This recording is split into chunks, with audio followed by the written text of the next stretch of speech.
Hey guys, welcome back to World of Tanks with Hachiman, and this is when 15 shells just isn't enough. The star of this one is the Sturer Emil. Sturer Emil, of course, is one of the Tier 7 tank destroyers in the Germany tech tree. This is the one that leads to the infamous Rheinmetall Borzig Waffenträger. Now, the Sturer Emil, when fully equipped, has a 12.8 centimeter gun, which is devastating in its tier. With 241 millimeters of penetration on standard ammo, and it only gets standard ammo. It does not get gold ammo, premium ammo. AP and HE, that's all you get. But with 241 millimeters of pen, you can shoot at and pen a lot of Tier 10 tanks. And of course, as a Tier 7, it will not spot or battle Tier 10 tanks. Here I am on Redshire in a standard battle, and XVM gives us a 36% chance to win. So for my team to have a shot at this, I feel like my gun's got to really get some use. And that's the one downside with this thing. With 15 rounds of ammo and a 12.8 centimeter gun, with rammer, you're only going to get to a load time of, I think it's 12.68 seconds, something like that. But 12.68 seconds to then do an average damage of 490 on your AP rounds makes you a beast at Tier 7. So I come up the hill for a typical TD run spot. Yeah, so that MT-25 would have died anyway. My Sturer M4257 didn't even have to waste a shot on him, because I hit him, he was burning, he had 9 hit points left. But you can see right there, I immediately took a hit of over 200 damage, 226 to be exact. So that says 90 millimeter gun to me. That says Hellcat Jackson M6 is over on the opposing hill. And there's Jackson right there. Sturer Emil has virtually no armor. It will get penned by everything in its tier. It will get penned by Tier 5s, no problem. Once in a while you'll get lucky, pull off the miracle bounce. Now this was a bad shot.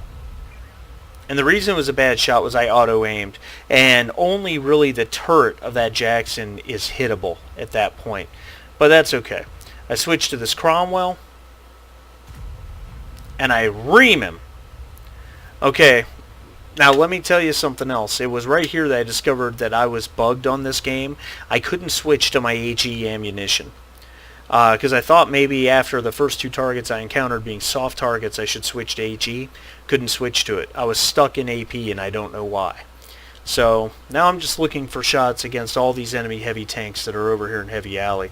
And I'm pretty aware that my team's going to lose Heavy Alley very quickly if the enemy heavies just push. Though we are up 3-0. There goes the T3, and here comes the first enemy tank. I don't know what to tell you about that shot. I don't know how it hit, and I don't know how it penned. We'll just leave it at that. We'll call it server lag, maybe? I don't know. Big, fat, juicy side of an Oni. No chance of missing that shot under any circumstances for my 3rd hit. 2,000 damage done. And holy crap, I mean, here they come. Churchill 7's having a brown alert moment. Get the Oni's big, fat side again and blast him for 567. And the Churchill goes down. So now we got 4 heavy tanks over here, a 6, 2 8s, and a 7. No shot on those other guys, so I'm going to look at the IS-6, because he's turning around. There's what I'm looking for. Oh, really poorly led shot on my part. It was terrible. Good shot. I think that was a Scorpion G.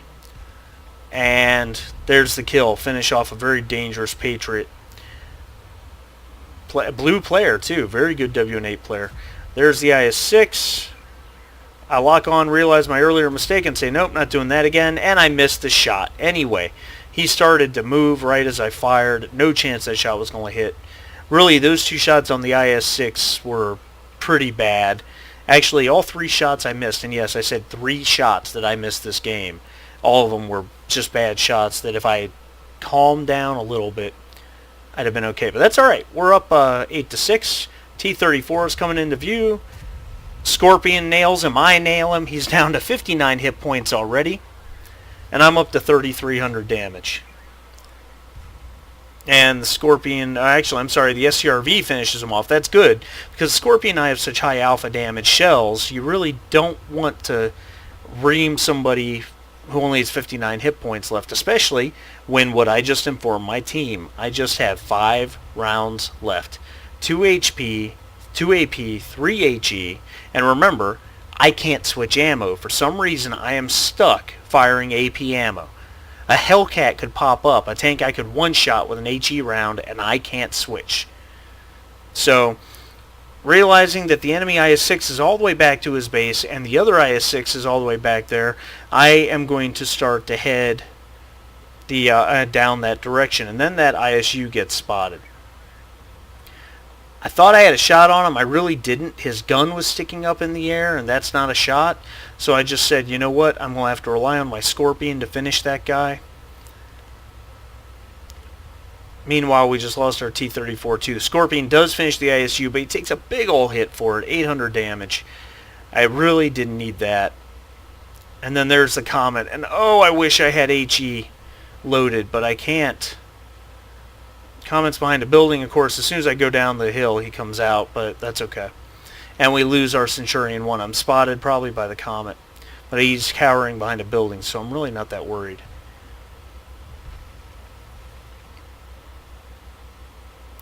And right now I'm just trying to get some big gun support up to these guys. And land a big old hit or two on an IS-6, then, you know, we can hopefully turn this.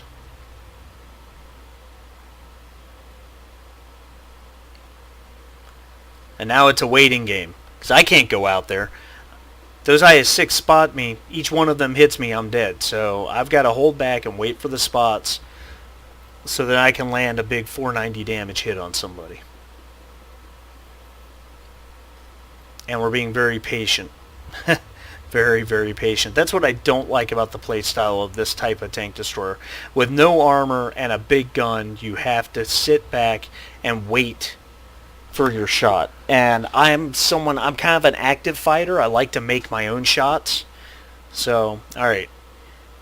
E-25's trying to spot from cover, and it's not working out. AMX is calling for someone to spot. It's like, yeah, no shit, Sherlock. We're working on it. In all fairness, that guy did the best he could this game. He had a tough row to hoe the whole time. There's an IS-6. Alright. Let's turn to look at this guy. We got his side, but I ran out of gun traverse. I had to turn the tank, and now I lost his side. Rotate again. There he is. There he is. There he is. There he is. Shoot! Critical hit! You mother... I hit his turret ring, did no damage, and made his turret orange, if I remember correctly. It's like, really? I mean, that was smack dab in the side. Yeah. So now I've got 4 rounds left. 3 HE, 1 AP. And there's 2 Tier 8 heavy tanks out there. Not an ideal situation. AMX M445 is letting us know that the other IS-6 is camping back in K6, K7 in a low spot, which we're all very aware of, but hey, at least he's trying. Now he's calling for help. I think it's because he's taking fire and we can't see the target. Really, what should have happened in this instance, real quick, I'll pause it. What should have happened in this instance is the Panther and the Sturer M4257 should have backed off and then come around to say Delta 9 and then come down the 9 line using that high ground to give us a different angle. But you can't really... It's hard to get all that across when all you can do is type. Alright. Waiting for the shot. Someone's getting hit. Probably the Panther. Probably got spotted by the Comet. Someone nailed him. Be my bet, but...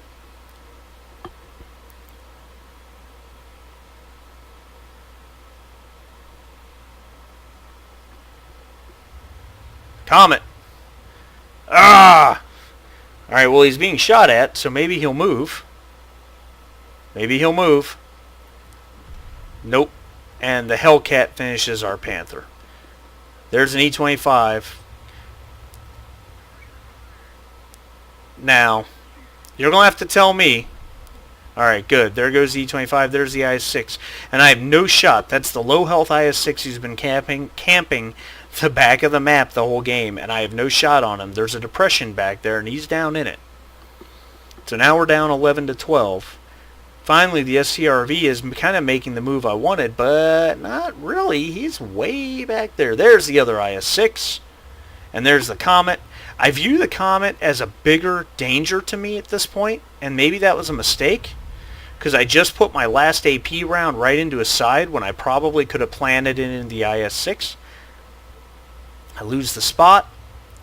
HE round is almost loaded. Move back into my bush. Was that a mistake? Possibly. And okay, there he is. Come on. Where is he? Give me a shot. There it is.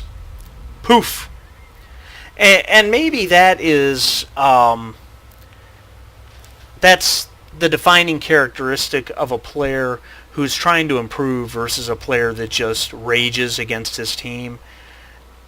I'm looking at this as the mistakes I made. I missed a shot on a Jackson, which was a stupid easy shot that I flubbed up. IS-6 side with an HE round. 228, I guess not bad, tracked him, but nobody's in position to shoot. I should have held my fire, because no one can even hit him. I lose the spot, and I'm not going to blind fire my last HE shell. You know, I look at the shots that I missed and that I screwed up. The 2 shots on the IS-6 that were just bad. And then the one that was just bad luck. I mean, but, you know, if I look at that objectively, I say, well, that's 1,500 more damage that I could have inflicted that might have made a difference in this game here in the next minute or two. Now, there's really nothing I can do. I got 1 HE shell left, so I'm pretty much used up anyway. So after my next shot, and here comes the IS-6. He's coming right for me. I just lock on and take the shot. I back off, I take a hit from him, and then I take a hit from, I think the other IS-6, but it might have been the Hellcat. And then that's it. I'm done. But I fired all 15 shots. 4,509 damage. Holy crap. You know, there's not a lot of games where the average player fires 15 shots, even with a 3-second reload time. And I fired 15 shots with an almost 13-second reload time. And I had 12 hits and 11 pens, but we'll see that in the post-game stats. Let's just speed this up. 1 IS-6 down, we lose AMX, we're down to just the STRV M4257.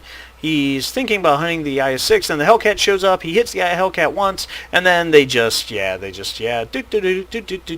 oops. Alright. So let's look at the post-game stats.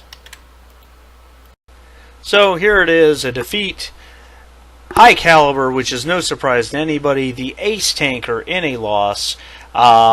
You know, you look at the number of tanks I hit and how much I hit them for, and it's just incredible. A little bit of assist damage as well.